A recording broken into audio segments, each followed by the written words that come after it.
está Steph? Hola, Junior. ¿Qué haces? ¿Por qué tantas marcas de colores? La rúbrica ya parece una pintura de arte moderno. Nada, es que estoy resaltando algunas palabras de la rúbrica para poder darme cuenta de las diferencias entre los niveles de logro y así tener una visión mucho más amplia del asunto. ¿Diferencias, Steph? Pero en el texto ya se mencionan en inicio, en proceso, logro esperado, logro Ya deseado. sé que se mencionan en el texto, Junior, pero me refiero a los criterios de cada nivel. Los estoy resaltando con distinto color para poder darme cuenta de las diferencias. Ahora ya te entiendo, Steph, pero no te adelantes, pues. ¡Uy! ¡Se nos pasó! Sí. Tenemos que empezar el programa, Stephanie. ¡Ay, es cierto! ¿Verdad? La hora se pasó volando. Bueno, hola, hola, chicas y chicos de la promo 2020. Soy Stephanie y espero que estén listos para empezar. Yo soy Junior Bejar. Y yo soy Stephanie Orue y ya estamos listos para empezar aquí en Aprendo en Casa para Quinto de Secundaria. Estoy muy contento de seguir reflexionando sobre nuestros aprendizajes. Como dijimos, este programa está dirigido a estudiantes de quinto de secundaria. Pero si hay algún familiar en casa que desea aprender con nosotros, está cordialmente invitado a acompañarnos. Amigas y amigos de la promo 2020, recuerden que en el programa anterior reflexionamos sobre nuestros aprendizajes. Esta reflexión la hicimos utilizando el artículo de opinión que escribió nuestra querida Stephanie. A modo de ejemplo, claro. Así es, y no solo utilizamos el artículo de opinión que escribí, también recordamos los criterios para revisarlo y el punto de partida que nos incentivó a escribirlo. Es decir, la situación que nos llevó a reflexionar sobre el ambiente y las acciones que fomentan su conservación. Es importante recordarlo siempre porque el artículo de opinión que escribimos tenía el propósito de convencer a la población en el cuidado del ambiente. Y ahora, Steph, ¿qué haremos? En el programa de hoy tenemos el reto de elaborar compromisos para seguir aprendiendo y para lograrlo empezaremos a reflexionar sobre cómo haces la revisión de tus textos al terminar la escritura. Luego de reflexionar cómo revisamos nuestras producciones escritas, elaboraremos compromisos para seguir aprendiendo. Así es, chicas y chicos de la promo 2020. Estaba revisando la rúbrica porque quiero tener bien claro cuál es la diferencia entre cada nivel de logro. ¿Y ustedes también tuvieron esa curiosidad? Cada vez que su profesora o profesor les facilita una rúbrica, ¿tienen curiosidad por saber las diferencias entre criterios? Les muestro lo que vine marcando. Aquí vemos las palabras que he resaltado de distintos colores para no equivocarme o dejar pasar algo importante que me pueda ayudar a mejorar mi artículo de opinión. Quiero aprender a revisar mis textos que escribo de manera correcta.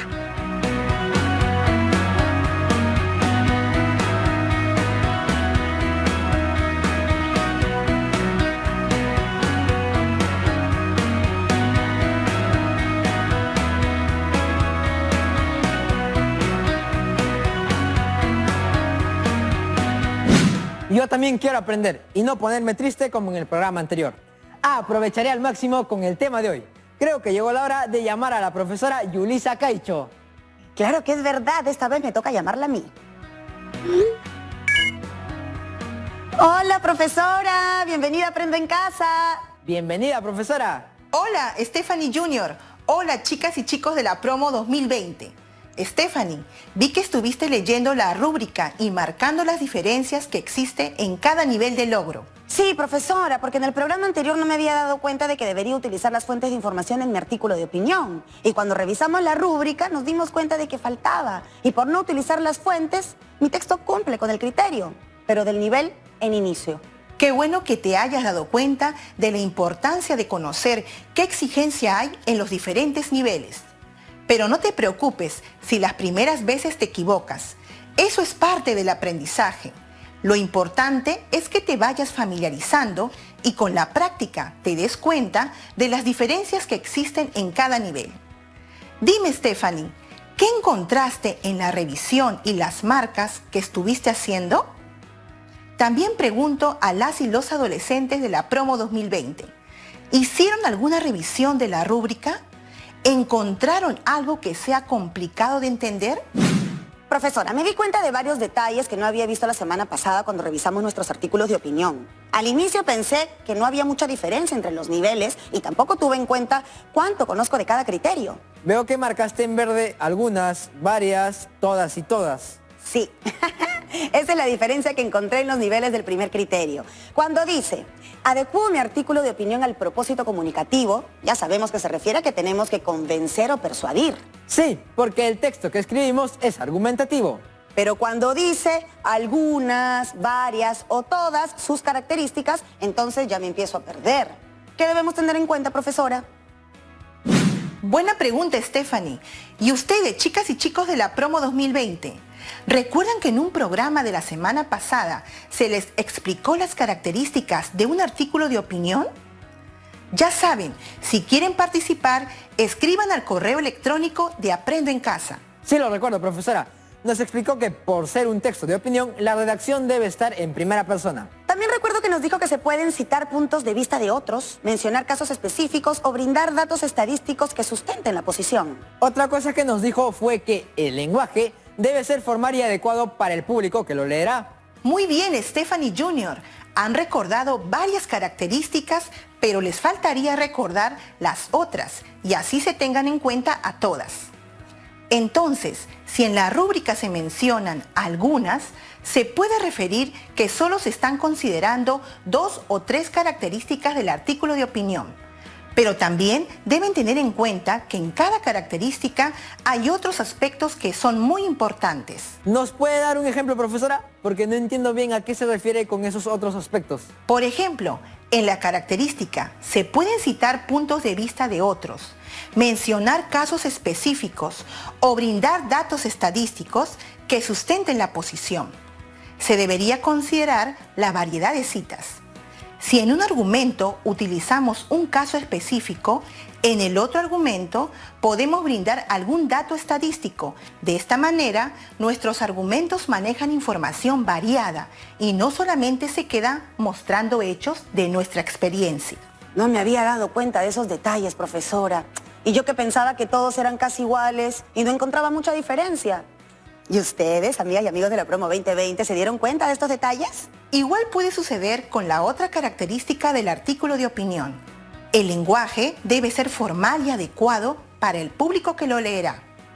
Puede suceder que si estás utilizando un lenguaje formal, pero que no es adecuado al público al que te diriges, esto significará que vas a tener pocas posibilidades de que te entiendan. Profesora, ¿y entonces qué es lo que tenemos que hacer para conocer al público que leerá nuestro texto? Como verás, no es una tarea fácil. Por ejemplo, si las personas que leerán son adolescentes como tú o son adultos, debemos saber a qué se dedican, en dónde trabajan, cuáles son sus costumbres, qué aficiones tienen, entre otras. Entonces es muy necesario conocer al público a quien se dirige el texto que escribimos. Así es, Junior.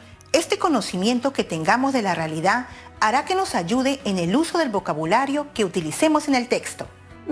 Ahora entiendo por qué profesoras y profesores siempre me decían: el entusiasmo es importante, Stephanie, pero también se requiere tiempo, dedicación y paciencia, porque escribir es una actividad que demanda esfuerzo. Así es, Stephanie, pero no lo dije para desanimarlos, ya que dedicarte a escribir te provee de mucho conocimiento. Es una de las mejores maneras que existe para aprender y desarrollar otras competencias. Es increíble todo lo que debemos tener en cuenta solo con un criterio. Ahora veo que cada palabra nos exige información que debemos conocer para poder hacer una mejor autoevaluación. No te asustes, Stephanie. Creo que básicamente la clave está en entender a qué se refiere cada criterio. Así es, Junior. Para empezar a revisar un texto teniendo en cuenta estos criterios, es indispensable saber a qué se refiere cada uno de ellos y además tener claro cuál es la diferencia entre cada nivel. Te felicito, Stephanie, por tu iniciativa de marcar las diferencias. Se trata de una buena estrategia. Gracias, profesora. Ahora me doy cuenta de que si desconozco a qué se refiere cada criterio, no podré hacer una buena revisión de mi texto. Así tenga una lista de cotejo que es más sencilla de utilizar. Efectivamente, Stephanie. La idea es que tengas conocimiento sobre cuál es la exigencia en el texto que te piden escribir. Por ejemplo, dentro de esta rúbrica encontramos 6 criterios. Observen aquí. El primer y segundo criterio se relaciona a la adecuación del texto. Esto siempre lo empezamos a ver cuando realizamos la planificación del texto. ¿Lo recuerdan? Sí, profesora, eso fue cuando nos explicó el proceso de la escritura y también cuando respondimos a las preguntas de un gráfico.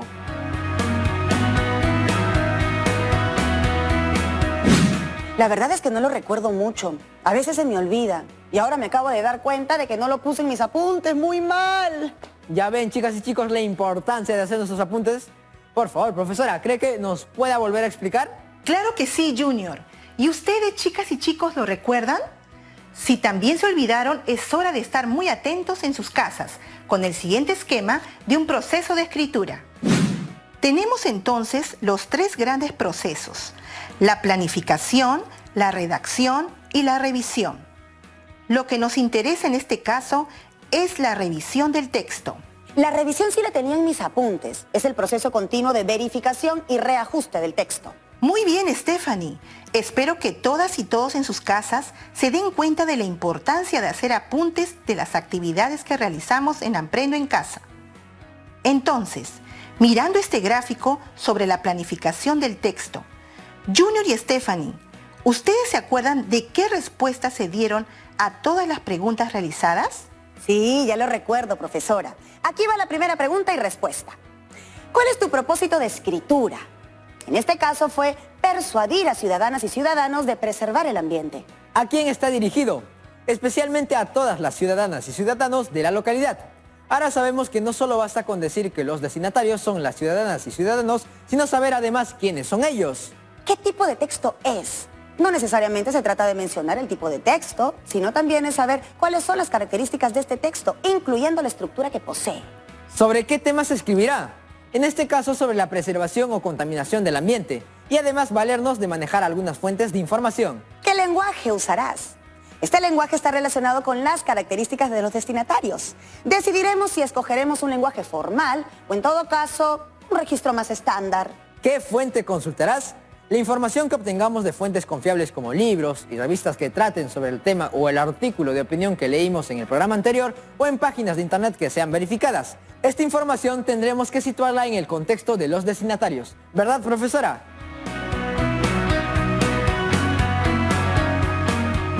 Así es, Stephanie Junior. Felicitaciones a los dos por hacer el resumen de las actividades que realizamos. Y ustedes, chicas y chicos, ¿también coinciden con el resumen que hicieron Stephanie Junior? Ahora nos toca seguir con la presentación de los criterios.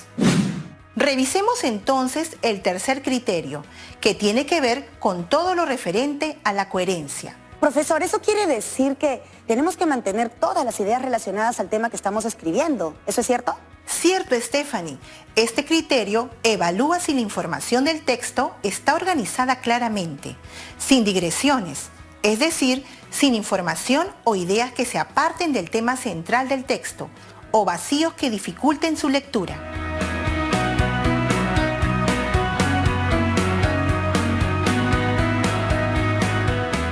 En este criterio nos vamos a preguntar si el texto se mantiene en el tema, si es que no se va por las ramas y si nos da toda la información que necesitamos para poder entender lo que queremos decir. Entonces ya sabes, Stephanie, a concentrarse en el tema sin irse por las ramas. Este criterio, que está vinculado al anterior, es la cohesión. Aquí se evalúa si las oraciones y los párrafos del texto están debidamente conectados. Esto no significa que siempre debe haber un conector entre las oraciones y los párrafos. Simplemente buscamos que no haya problemas de comprensión cuando pasamos de una oración a otra.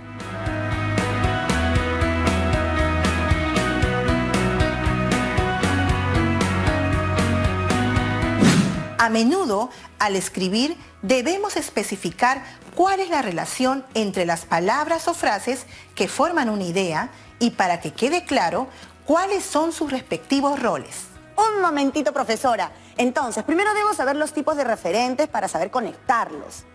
Ya veo que esta es otra dificultad que tengo. Bueno, disculpe, profesora, no la vuelvo a interrumpir más. No me interrumpes, pero sí es necesario saber qué palabras funcionan como referentes. Eso nos ayudará a tener un texto bien conectado y hacer que las relaciones siempre queden claras. Es decir, no encontraremos baches de comprensión. Profesora, ¿y qué pasa cuando no es así? Bueno, a menudo se debe a la ausencia o mal uso de un conector.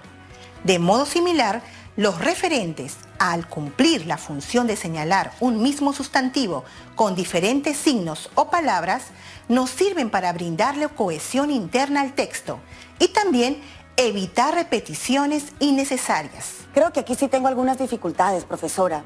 ¿Cómo poder revisar un texto si tengo dificultades para utilizarlo o si lo confundo constantemente? Buena pregunta, Stephanie. Por eso ahora todas y todos nos vamos a comprometer a realizar la revisión de nuestros textos para identificar cuáles son nuestras dificultades y de qué manera las podemos resolver. Profesora Yulisa, ¿y entonces cómo podemos resolver nuestras dificultades? Algunas se pueden resolver repasando alguna información y recordando algo que ya nos enseñaron antes. Otras las podemos resolver leyendo información sobre el tema en el que tengamos dificultades. Pueden existir otras dificultades para las cuales necesitamos de alguien que nos explique y nos dé más ejemplos. Me parece excelente, profesora. Creo que ya tengo una lista más o menos grande de cuáles van a ser mis compromisos. Ajá, yo también tengo pensados muchos compromisos, así que empezaré por escribirlos desde este instante. Muy bien, Stephanie Jr. Y ustedes, chicas y chicos de la promo 2020, ¿también tienen identificados algunos compromisos?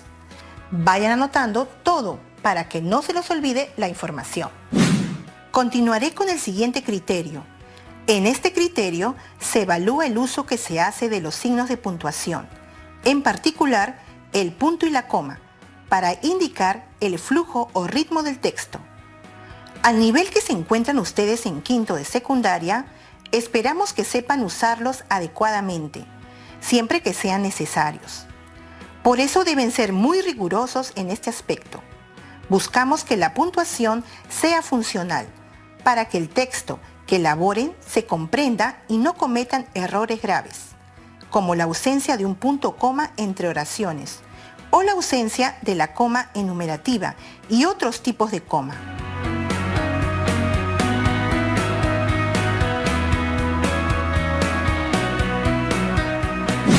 Profesora, tengo una pregunta. ¿Debemos usar todos los tipos de coma? Bueno, en realidad no se trata de que estén obligados a usar todos los tipos de coma, sino más bien que sepan cuándo deben utilizarla y qué tipo de coma sería. Esto es con la finalidad de que su texto se logre entender. Ahora veo lo importante que es escribir nuestros compromisos, porque algunas dificultades que tenemos pueden ser porque nos olvidamos. Recuerdo que siempre nos ha enseñado los tipos de coma, pero muy pocos lo hemos puesto en práctica en nuestros textos cuando escribimos. Es hora de recordar lo que nos enseñaron nuestros profesores en los años anteriores y poner full práctica utilizándolo. También recuerdo que nos han enseñado varios signos de puntuación que lamentablemente no usamos. Profesora, ¿y cómo serían nuestros compromisos? Muy bien, Stephanie.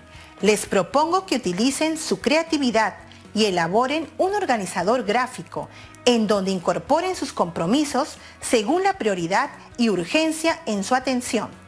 Y además, deben comprometerse colocando algunos plazos para resolver las dificultades que tengan. ¡Excelente! Ya se me van viniendo varias ideas a la cabeza. A mí también se me están ocurriendo cosas sobre cómo va a ser mi compromiso. Creo que utilizaré la forma de este triángulo. En la base pondré la dificultad que tengo urgencia de resolver junto a mi compromiso.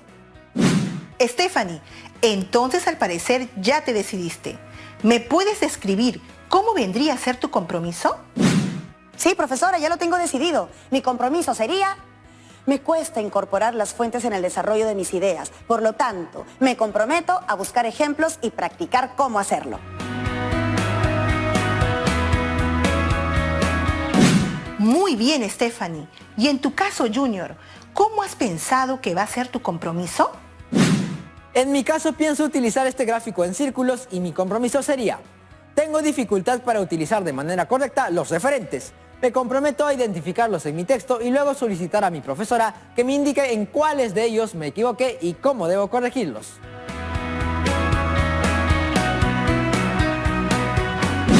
Excelente, Junior.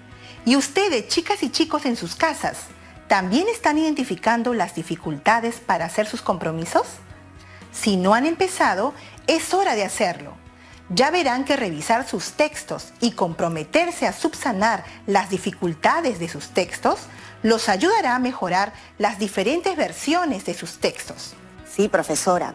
La verdad es que cada versión que corregimos nos da la opción de ir mejorando cada vez más nuestros textos. Así es, Stephanie. Siempre vamos a encontrar algo que mejorar en los textos. Los escritores famosos siempre indican que no hay un texto totalmente terminado. Bueno, chicas y chicos, ha llegado la hora de hacer algunas preguntas. Profesora, ¿y puede ir incorporando más compromisos en mi gráfico? Claro que sí.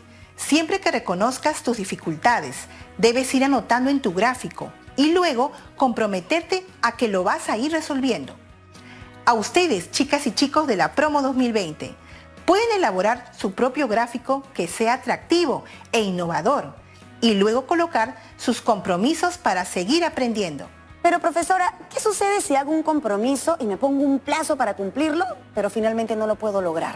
Bueno, en ese caso, debes indicar claramente cuál fue el motivo por el que no lograste cumplir y luego hacer un nuevo compromiso que sea más realista, considerando la dificultad que tuviste para cumplirlo inicialmente. Profesora Yulisa, ¿y se puede considerar a alguien de la familia para que nos ayude a cumplir con los compromisos? Por supuesto, Junior. Eso sería lo ideal. Deben dar a conocer a sus familiares que se han comprometido a algo y que buscan su ayuda, siempre teniendo en cuenta las posibilidades. ¿Creen que plantearse algunos compromisos les ayudará a subsanar los errores y las dificultades para escribir un texto? Sí, profesora, estoy totalmente de acuerdo en que va a funcionar muy bien, porque además estas dificultades han surgido cuando empezamos a revisar nuestro texto y no sabemos en qué nivel ubicarnos, pues no tenemos claro qué nos exigen en cada nivel de logro. ¿Y tú, Junior? También les pregunto a las chicas y chicos de la Promo 2020, ¿qué opinan? Yo estoy de acuerdo con Stephanie, profesora.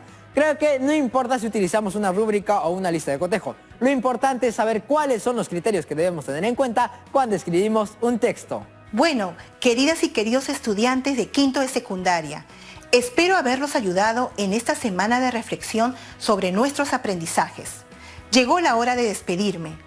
Nos vemos, Stephanie Junior. ¡Hasta luego! Muchas gracias por los conocimientos compartidos, profesora. Hasta la próxima oportunidad. Hasta luego, profesora. Muchísimas gracias por todo. Ha sido un gusto tenerla de invitada en el programa de hoy. Bueno, chicas y chicos, recuerden que siempre deben registrar todo lo aprendido en su portafolio de trabajo. Toda la evidencia de su aprendizaje y su progreso les va a servir para que puedan ver el antes y el después de este aprendizaje. Recuerden que un programa o dos no son suficientes. Si quieres llegar a ser un emprendedor, líder y exitoso, tienes que seguir aprendiendo y practicando en diferentes campos y sobre todo, perseverar siempre. Chicas y chicos, aquí van algunas preguntas para ustedes. ¿Te quedó alguna duda sobre el tema que trabajamos hoy? ¿Qué otras temáticas te gustarían que abordemos? ¿Cómo te fue con los retos? ¿Te interesa participar en el programa? Les recuerdo que queremos estar más comunicados con ustedes y recibir todas sus consultas, opiniones o sugerencias. Ya saben, nos pueden escribir al correo electrónico promo2020@minedu.gov.pe. Gracias chicas y chicos por acompañarnos en el programa de hoy. Hasta luego, Tupanancha.